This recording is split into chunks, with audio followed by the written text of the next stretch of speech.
podľa mňa vlaky sú na tom oveľa lepšie, pretože keď zrolujú taký autobus, keď sa dostane do kolízie, amen, tma. No dobre, zase ale v takom vlaku, keď ste sám v obrovskom vagóne, v tých kúpe, tak nastúpi nejaký zlosin, nejaký lúpežník, rozumiete, a môže vás v noci prepadnúť, však to je nebezpečné, tam nikoho nemáte. Zatiaľ čo v autobuse sedí aspoň ten šofér chudák a dá na vás pozor. No. Tak to hovoríte vy. No dobre, no, ale máte pravdu, že v tých autobusoch to môže byť aj nebezpečné. Konkrétne mimo nich to môže byť najnebezpečnejšie. Prečo? No neviem, či ste niekedy cestovali zo Zvolena do Detvy. Málo kedy. Tam stojí strašne veľa ľudí na tých zastávkach. To sa presúvajú celé davy ľudí. Niekedy až 100 ľudí čaká na zastávke a všetci bojujú o to, aby sa ten, ktorý zmestil do toho autobusu. A teraz zastane autobus niekde inde, rozumiete? A ten dav ľudí sa presunie za tými dverami a tí, čo sú v strede, tých môžu aj ušlapať. A niekedy ich môžu strčiť až pod autobus. Takto to dopadlo aj vo Zvolene. Pozerajte. Každý druhý človek, ktorý prišiel o život pri dopravnej nehode, je chodec. 21. októbra pribudla do kolónky strát ďalšia obeť. 58-ročný muž, ktorý chcel nastúpiť do školského spoja Zvolen-Detva. Chcel, ale nenastúpil.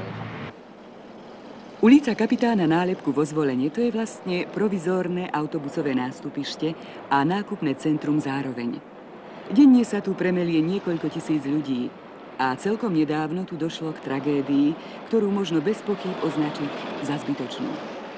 Pokúsme sa s právom na omyl, pretože vyšetrovanie tejto nehody je v plnom prúde, nezávisle od neho zrekonštruovať, čo sa tu vlastne stalo. Povedzte, to je vždy taká tlačenica na autobusovej zastávke, ako bola vtedy? Áno, každý deň tam býva tlačenica, lebo z tej zastávky odchádza veľa autobusov. A ľudia potom nevedia, že či deň presne za autobus zastane. No a v ten deň, keď sa to stala tá nehoda, tak bolo na zastávke takých 120 ľudí, 120 až 150 ľudí. A ja som pristával na zastávku, a ľudia, ktorých som míňal predkom, stáli na zastávky, tak som si potom nevšímal. Všimol som si len ľudí, ktorých som mal pred sebou, lebo zvyknú vždy odpredu vojsť pred vozidlo. Tak som ma nevedel, že čo sa vlastne stalo, len keď som zastavil vozidlo. Tak keď som otvoril dvere, tak som zbadal, že je veľký krik na zastávky a kričali, že je pod vozidlom človek. V tomto prípade išlo o 120 ľudí, prevažne študentov a učňov, medzi ktorých sa dostal aj 58-ročný muž. Mládež chcela sedieť. O to isté sa usiloval aj starší človek. V tlačenici mal však handicap. Predtým, ako sa pustil do boja o miesto v autobuse, si vypil. V krvi mal 2,11 promile alkoholu a za sebou 130 ľudí. Čo urobí pre bezpečnosť cestujúcich Národný výbor?